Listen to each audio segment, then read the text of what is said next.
Bom, acho que antes de mais nada, a gente tem que falar desse chimarrão em copo Stalin. Cara, primeiro assim, para você que é gaúcho, gaúcha, desculpa.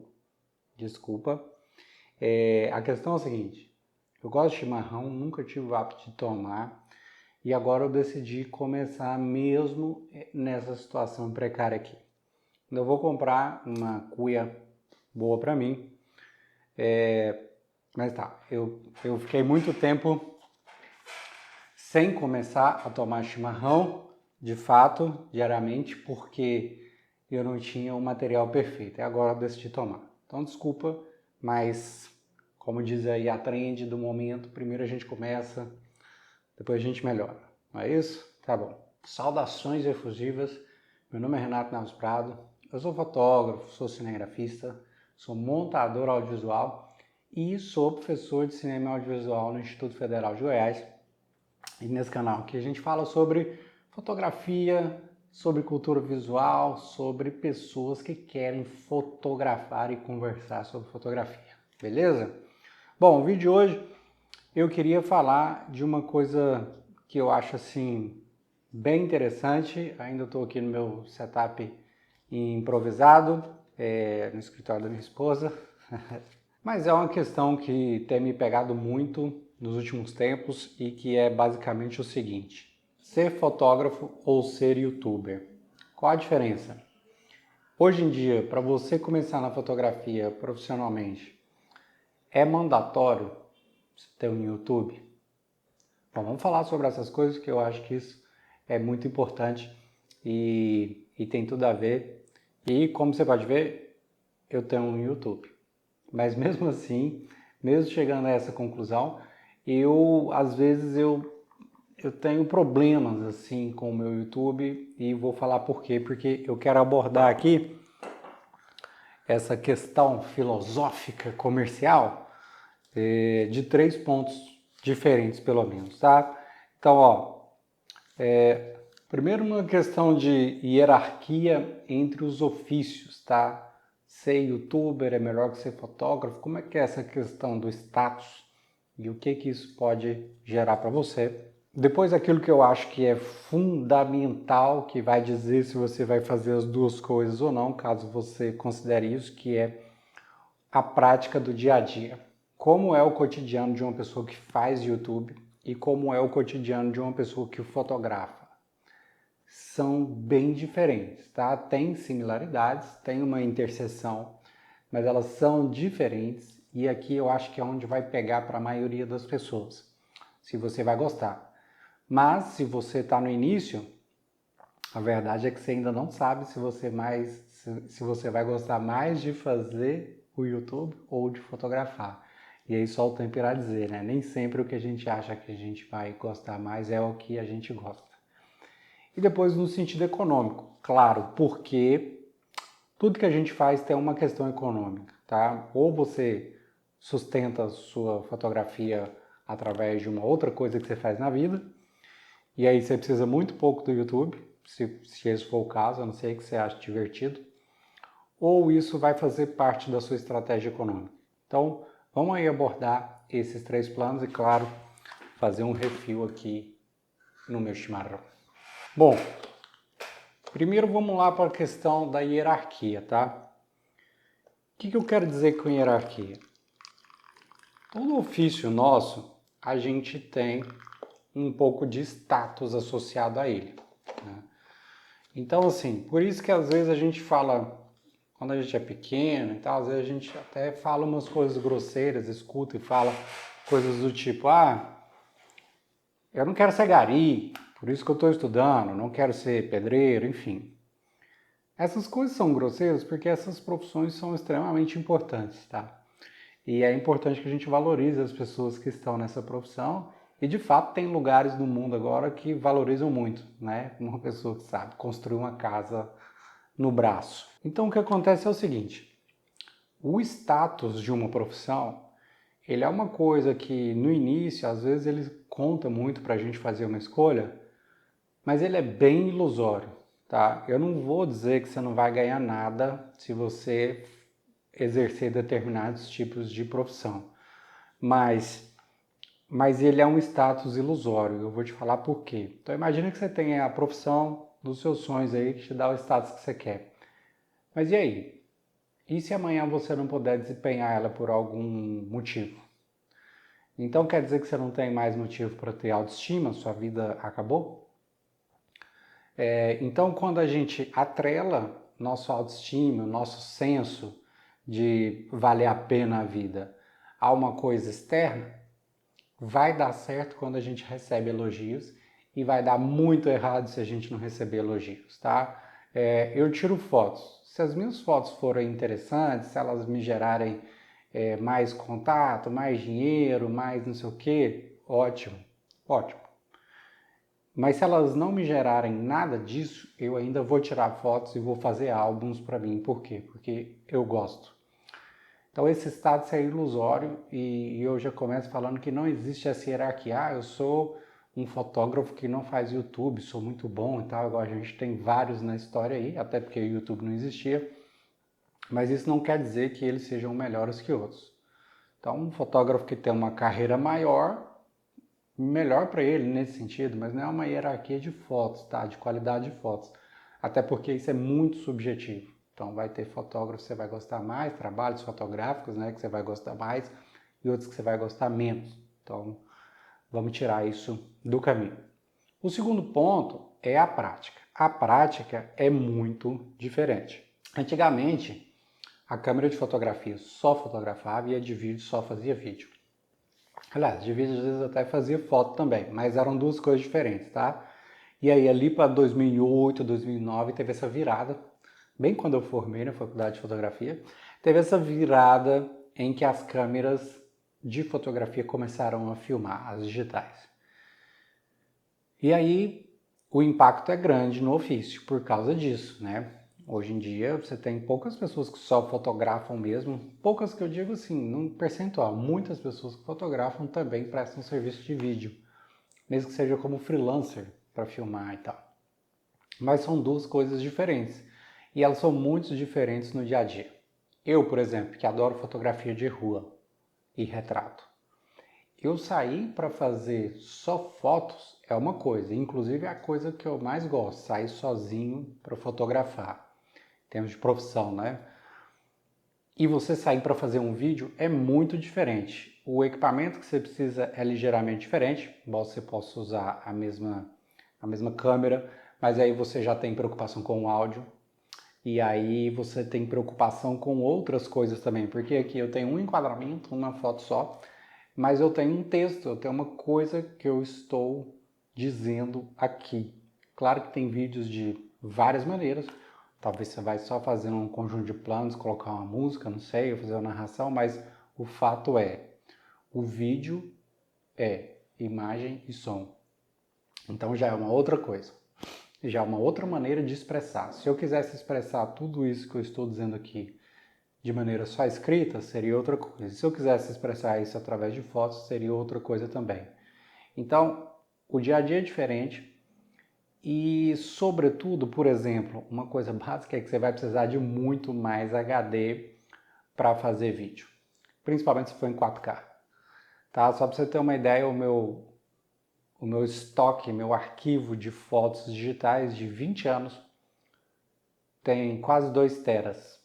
E aí muito arquivo RAW, imagem digitalizada de negativo, enfim, 2 teras. Porque eu sou professor também, tá? Uma pessoa que fotografa toda semana em um evento, ele vai ter mais que isso.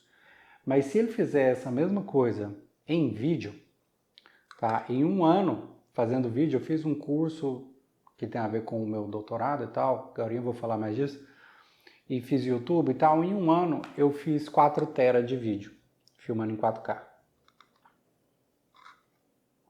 Então, em 20 anos eu fiz 2 teras de fotografia, em um ano eu fiz 4 teras de vídeo.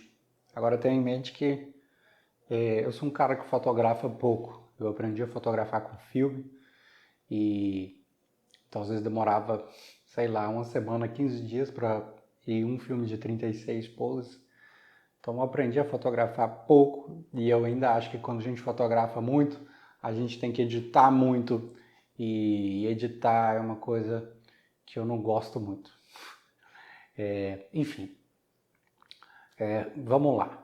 Inclusive isso é um defeito meu, essa parte de editar fotos eu deveria editar melhor, no sentido de escolher mesmo, selecionar as fotos e tal, e dar um fim específico para elas. Então, o dia a dia é muito diferente, e aí você vai ter que experimentar para saber qual você gosta mais. O terceiro ponto é o econômico. Bom, primeira coisa, você vai fotografar. Como que você vai fazer para sustentar a sua fotografia? Se for a partir da própria fotografia, você vai vender um serviço ou você vai monetizar ela de alguma outra forma. Então, por exemplo, o YouTube é uma maneira de você só fotografar, fazer vídeo sobre isso, e aí você pode monetizar. Você pode monetizar vendendo outros tipos de produtos no seu canal, ou fazendo propaganda, ou com AdSense, enfim. Várias maneiras de monetizar. Não estou entrando aqui num plano de negócios, tá?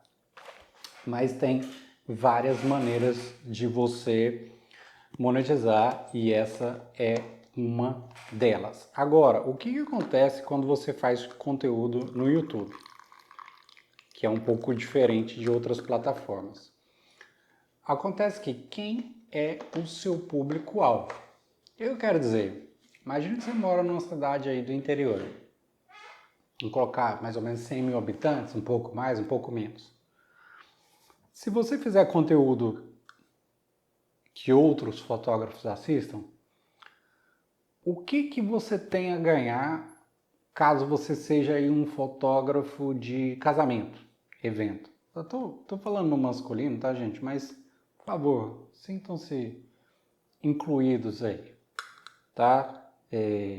Você fotografa casamento.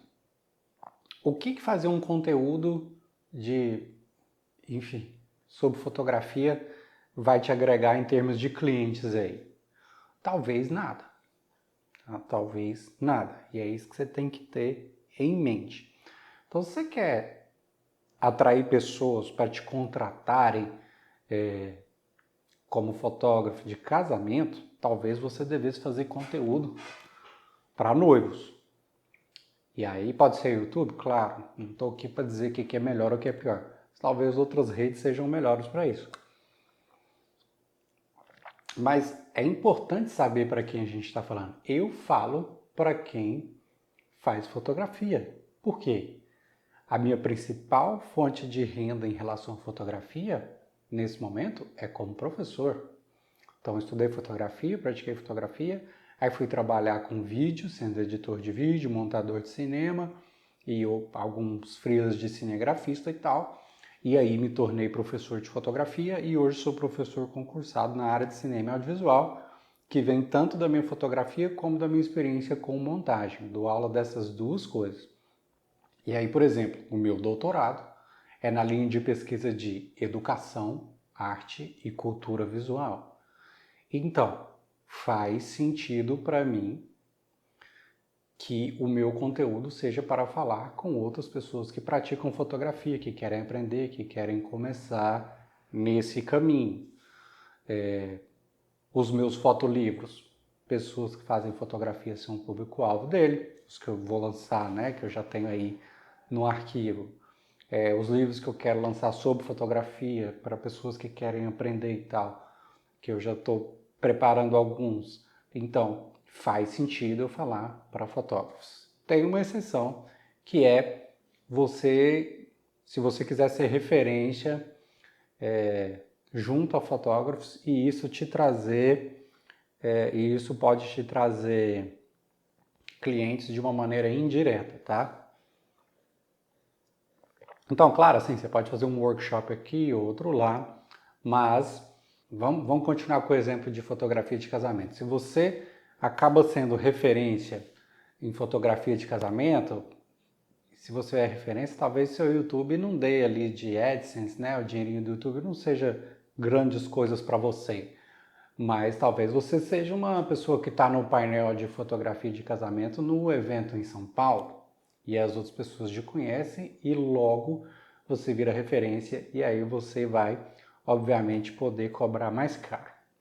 Eu creio que essa estratégia, se você é de um nicho altamente comercial, como casamento, outros tipos de evento, moda, retratos de celebridades, esportes né, com alta audiência, fotojornalismo, enfim. Eu creio que isso é um pouco mais vantajoso para quem mora num grande centro ou vai muito a um grande centro ou quer fazer negócio em um grande centro, tá? Se uma pessoa quer contratar um serviço de fotografia em São Paulo e ela já não tem fotógrafos na proximidade dela, ela vai contratar uma referência. E quanto mais dinheiro tiver no orçamento, mais ele vai contratar uma referência, tá? Essa questão de preço é interessante. Suponhamos que uma campanha, uma grande marca vai fazer uma publicidade e o orçamento para a campanha é de 500 mil, tá? E vamos supor que pode gastar até 100 mil no cachê de quem vai fazer a fotografia. Estou colocando números fictícios, mas é só para entender. A pessoa que é responsável por essa contratação, ela não quer gastar 10 mil no fotógrafo e economizar 90. Ela não quer. Primeiro, porque o dinheiro não é dela. Segundo, que a tarefa dela foi encontrar alguém foda o suficiente para fazer o trabalho do tamanho que ele é. Então é por isso que aí vai ter gente que vai ser contratado por 90 mil, ele vai ter uma câmera de médio formato, que a câmera sozinha custa 60 mil, mais um kit aí com 3 lentes, que só as 3 lentes vai ser uns outros 70 mil, e ele vai ter esse equipamento caro e ele vai fazer essa grande campanha e não vai ser você que cobra 10 mil, porque essa pessoa não quer barganhar, ela não quer deixar de gastar os 70 mil a mais que ela vai gastar no outro, 70, 80, enfim. Por quê? Porque não é um trabalho de pequena escala, é um trabalho de grande escala. Então, se você almeja chegar lá, e aí pode ser agora, pode ser daqui 10 anos, melhor se for 10 anos para o YouTube, porque aí dá tempo de você construir a carreira, faz sentido essa estratégia, tá? Então, se você mora hoje numa cidade pequenininha, mas você quer ir para grande, também faz sentido. Então faz sentido por várias maneiras, mas o ponto 2 é um ponto que pega para muita gente, que é o dia a dia, tá? E aí eu tô falando isso porque para você não se sentir obrigado a fazer o YouTube, porque não é uma obrigação. Se aquilo é muito doloroso para você, talvez você faça vídeos curtos no TikTok, também serve, ou outra coisa, esteja na internet de alguma maneira, talvez é um site que você vai só escrever, colocar fotos, ou você arruma uma outra maneira de só colocar fotos, se for o caso, e não fazer muitos vídeos, porque o dia a dia pega muito. Para eu sair e fotografar e levar o equipamento de vídeo junto, para mim é muito caro, porque atrapalha minha fotografia. Atrapalha eu me concentrar para fazer minha fotografia. Então, se eu vou filmar, aí é uma diária de filmagem. É uma diária de filmagem. Ah, eu posso fazer um vídeo aqui e outro? Pode, só que quanto mais tempo você dedica a fazer o vídeo, menos tempo você dedica a fazer a fotografia. Agora tenha em mente também, se você gasta 20 mil com publicidade e você tem 2 horas no seu dia a dia aí, cada dia que você pode dedicar ao vídeo, provavelmente você tem mais chance de dedicar essas 2 horas e fazer uma coisa que você não gosta, que é o vídeo, e isso com o tempo te dá uma grande visibilidade do que o contrário. Então, assim, eu gosto do YouTube, ele não é para todo mundo no sentido de que, eu não estou falando quem é bom ou ruim, tá? Porque quem diz isso é a pessoa que assiste o seu conteúdo, se elas vão assistir ou não.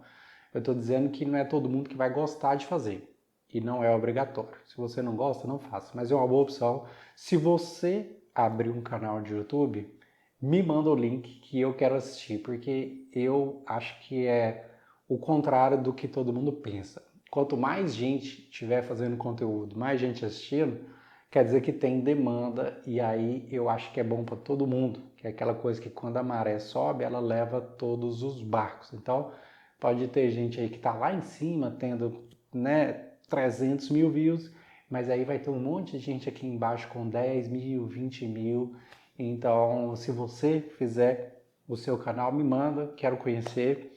E aí, se você está tirando proveito dessas conversas aqui, dos outros vídeos que a gente tem no canal, dos tutoriais, enfim, das coisas, se inscreve aí para a gente continuar conversando, ativa o sininho e sigamos na nossa jornada, sigamos na melhoria do chimarrão, chegamos aí. Se você tiver dicas aí de como fazer um bom chimarrão, tá? Agora eu já consegui fazer não entupir, você vê que minha bomba não tá presa aqui, mas esse copo também é grande. Se tiver dicas de chimarrão, por favor, manda. Estou muito interessado nisso. E, bom, é isso. Vamos seguindo. Valeu, valeu. Até a próxima.